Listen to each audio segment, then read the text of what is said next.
독서 비상 우리는 행복한가? 주제통합적 읽기 첫 번째입니다. 어느 철학자의 행복 수업 봅시다. 철학자가 나와서 조금 복잡하게 느낄 수 있는데 그렇게 어렵지 않아요. 보세요. 독서는 그냥 잘 읽으면 돼요. 계속 생각을 해야 돼. 1단원이래. 1단락에서 말하는 내용을 계속 안고 가는 게 중요합니다. 철학에서 오래전부터 행복에 대한 논의를 지속해왔고 수많은 철학자가 나름의 대답을 내놓았다. 그 중에 밀이라는 아저씨는 무엇일까? 질문하고 있죠. 이것도 특징이에요. 질문하면서 글을 전개하는 거. 밀은 공리주의자로서, 공리주의자는 최대 다수의 최대 행복이라고 윤리 시간에 배우거든요. 그러니까 많은 사람이 이익을 얻는 겁니다. 행복이란 기쁨을 주는 것이고 고통이 없는 상태며 불행은 고통이 있고 기쁨을 상실한 상태라고 얘기한다.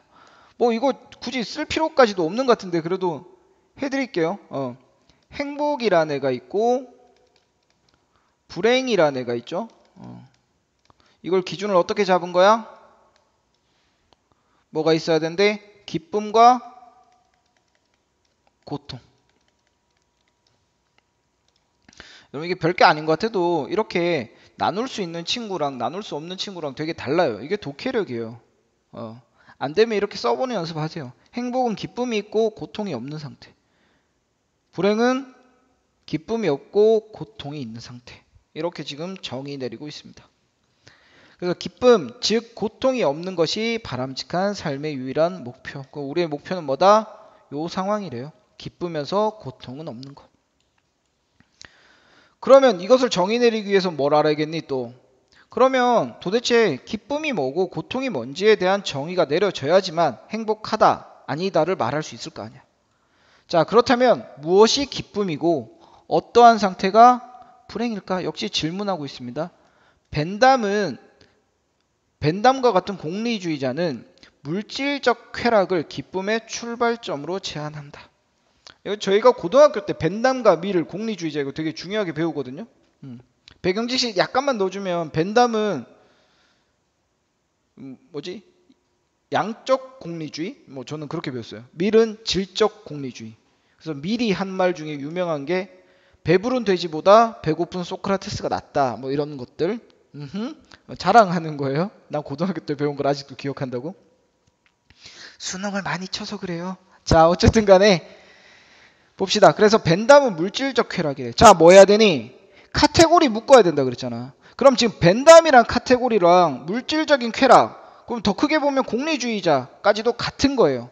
그러니까 공리주의자라는 카테고리 안에서 두 가지인 거야. 벤담과 밀. 벤담은 물질. 이런 식으로 카테고리가 연결돼야 돼요. 지금 제가 이렇게 보여주는 방식들 있잖아요. 뭐 이런 방식이 됐던 이런 방식이 됐던 이런 것들이 여러분이 독해를 하면서 정리하는 되게 중요한 방식이야. 아니 쌤 이건 쉬워서 굳이 안 해도 되는데요. 복잡한 비문학 지문도 이렇게 다 나눌 수가 있어. 그러면 글이 되게 쉽게 이해가 돼. 연습하세요. 즉 물질적 만족을 기쁨의 원천으로 생각하고 물질적 만족감을 높이는 것이 가장 좋은 행복이라고 여긴다. 누구는? 벤담은. 됐죠? 물질적 만족, 물질적 만족감. 그러나 대조가 나오잖아요. 이제. 그러나 밀은 다른 색깔로 할게요. 밀은 아이고 이게 아닌데. 밀은 물질적 만족이 행복에 기하는 가장 중요한 가치라고 생각하지 않는다는 거야. 이거 아니야 라고 말하고 있어요. 물질적 만족, 우리가 추구하는 본질적 가치 달성에 도움이 될 때만 의미를 갖다. 무조건 안 되는 건 아니래요. 뭐가? 우리가 추구하는 본질적 가치 달성에 도움이 될 때만 의미를 가진다고 판단한다. 자, 착각하시면 안 됩니다. 그럼 이것도 잘못된 거예요. 아까 제가 그린 거. 지워야 돼요. 그죠? 물질은 벤담만 있는 게 아니에요. 그러니까 벤담은 물질만이라고 얘기한 거고요. 밀은 그러면 물질적 만족은 무조건 행복이 아니다. 그건 아니죠. 물질적 만족 중에 이만큼이 있다면 밀이 말하는 건 이 중에서 뭐? 본질적 가치와 본질적 가치를 달성하는 데 도움이 되는 물질적 가치만이 행복의 의미를 가진다라고 얘기를 하는 거야. 그래서 밀은 물질적 가치는 의미가 없다라든지 부정으로 나오면 틀린 겁니다. 그렇다면 밀이 생각하는 행복의 본질과 행복의 조건은 무엇일까? 또 질문이죠. 질문은 독자의 관심을 유발한다. 뭐 이런 거 하면 좋고요. 뭐 자문자답 이런 거 다 좋습니다. 묻고 답하는 거니까. 그는 사람이 자기 존재의 긍지를 가질 때 행복해진다. 아, 역시 뭔가 정신적인 뉘앙스가 나오죠. 그러니까 벤담이 말하는 건 쉽게 말해서 돈이 많은 거예요. 벤담의 행복은 물질적 만족이란 그거야. 그냥 쉽게 말해 돈이야, 돈. 근데 밀은 뭔가 정신적인 가치야. 그러니까 이렇게 카테고리 범주를 나눠서 생각하면 되게 편하다고. 자기 존재의 긍지를 외우는 게 아니라 얘는 뭔가 정신적인 것, 이렇게 카테고리를 나눠 놓으면 이런 뉘앙스는 다 밀 쪽으로 연결하면 돼. 우리는 자기 자신에 대한 존경심을 가질 때, 존경심도 자, 두 개로 나눌게요. 물질과 정신이란 걸 두 개로 나눕니다. 그러면 벤담 물질, 글씨 왜 이렇게 못 쓰냐? 정신. 이렇게 나누면 이 존경심이란 카테고리는 당연히 어디로 가야겠니? 정신으로 가야 되잖아. 이해가 되죠? 이렇게 나누라고요. 각자의 내면 세계, 정신이잖아. 사람마다 다르게 느껴지기는 하지만 누구에게는 행복의 가장 중요한 요소다. 자, 이런 거 문제로 많이 나와요. 사람마다 다르게 느껴진다 인정하는 거예요. 밀은. 벤담이 비판할 수 있잖아. 야, 내면 세계란 건 사람마다 다른 거 아니야? 오케이, 인정해. 하지만 그게 행복의 중요한 요소인 건 맞아. 또 스스로 삶을 꾸려나가는 자립적인 능력, 이성적 자세, 관용적 태도, 다양한 방면에 대한 관심, 타인에 대한 자발적 관심과 동정심을 갖는 것이 행복의 조건. 이게 전부 다 밀의 범주에 들어가야 돼요. 벤담 쪽에 이거 하나라도 연결되면 안 되는 거야. 됐죠? 이런 모든 것을 관통하는 밀의 행복은 뭐냐? 밀이 생각하는 행복은 인간이 타고난 능력을 최대한 발휘할 수 있는 상태. 역시 정신적인 뉘앙스잖아. 계속해서 자기 발전을 이룰 때 행복하다. 자기 발전은 뭐냐? 각자의 능력을 높이 발전시키고 적극적으로 활용하는 거다. 밀 아저씨의 주장이 뭔가 교과서적인 주장이야. 그렇게 생각하세요. 됐죠? 밀은 여기서 두 가지를 가정한다. 첫 번째, 인간의 발전이 삶의 목표고 동시에 행복 그 자체다. 인간의 발전이 행복의 목표다. 행복은 결과가 아니라 삶의 과정 그 자체다. 삶의 과정, 인간의 발전, 삶의 과정, 뉘앙스 잡히죠? 행복이란 파랑새가 따로 존재하는 게 아니라 삶 자체가 파랑새이다. 행복을 파랑새라고 봤을 때 비유하고 있는 거죠. 비유적 표현. 삶이 파랑새다. 두 번째, 인간의 발전은 각자가 타고난 개성대로 자유롭게 추구될 때 달성될 수 있다.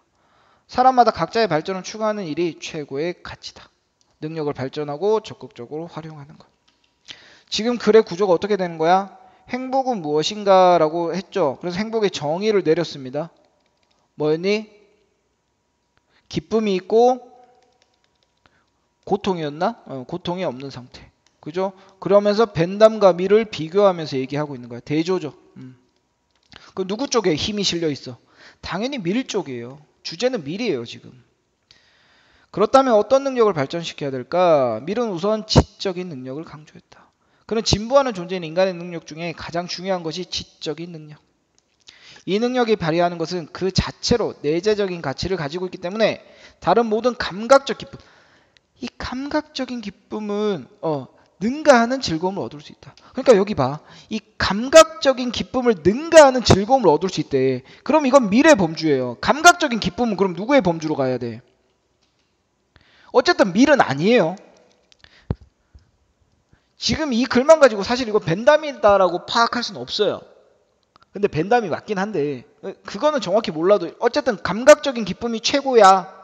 밀은 감각적인 기쁨을 추구한다. 선택지 그렇게 나오면 틀린 겁니다. 그걸 능가하는 걸 얻을 수 있다고 했잖아. 선택지 그렇게 만드는 거야. 비문학 선택지. 별거 아니라고요. 그렇기 때문에 밀은 지적인 소양 개발을 강조하는데 그는 사람의 일정 수준의 교양을 갖출 때 비로소 여러 가지 현실적인 제약을 극복하는 힘을 얻는다. 밀은 주지주의 관점에서 지성을 중요시하는 겁니다. 감정 행동보다는 지성, 이론을 중요시하는 거야. 지식의 중요성과 만능성. 공부해야 된다는 거예요. 교양이 있어야 행복할 수 있대. 돈만 많다고 행복한 게 아니라고. 그래서 배부른 돼지보다 배고픈 소크라테스가 좋다라고 얘기한 거야. 하지만 감성을 무시하진 않았답니다. 감성적 능력도 중요시한다. 내재된 감성과 본능적 요소를 자연스럽게 발전시키는 것이 모든 사람이 지니고 있는 각자의 개별적 자기의식을 발전시키는 데 필수적인 요소. 하지만 감성은 이성에 의해 적절하게 제어되어야 한다. 누가 더 힘이 센 거야? 이성이 훨씬 더 힘이 센 겁니다. 그렇다고 감성이 없다라고 할 수는 없어요. 감성도 발전해야 돼. 하지만 감성만 no.